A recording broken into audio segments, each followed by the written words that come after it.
தேவனுடைய வாக்குத்தத்தத்திலே பிரதானமான வாக்குத்தத்தம் நித்திய ஜீவனை குறிக்கிறது. ஆகவே இதை ஆதி காலம் முதல் நமக்கு சொல்லிக் கொண்டே இருக்கிறார்.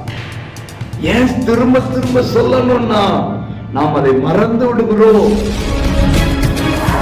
பிரியமானவர்களே, நல்லவராம் இயேசுவின் இன்ப நாமத்திலே உங்களை மனதார வாழ்த்துகிறேன். ஏசப்பா உங்களை ஆசீர்வதிப்பாராக.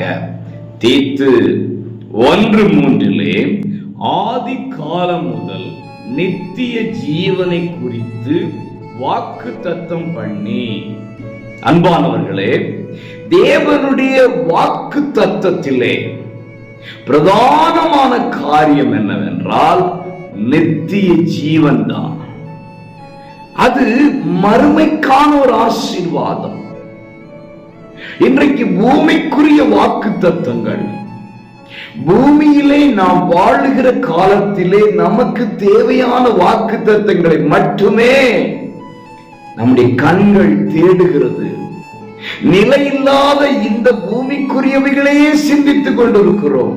இக்கரையே நினைத்துக் கொண்டிருக்கிறோம். அக்கறை உண்டு, நித்திய ஜீவன் உண்டு. எதை வேண்டுமானாலும் இழந்து போகலாம், அதை இழந்து போய்விடக் கூடாது.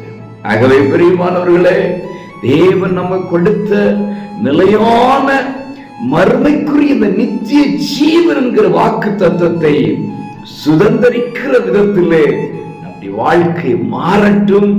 அப்பொழுது பெற்றுக்கொள்வோம், நித்திய ஜீவனுக்குள் பிரவேசிப்போம். இன்னைக்கு கர்த்தர் உங்களை ஆசீர்வதிப்பாராக. God bless you.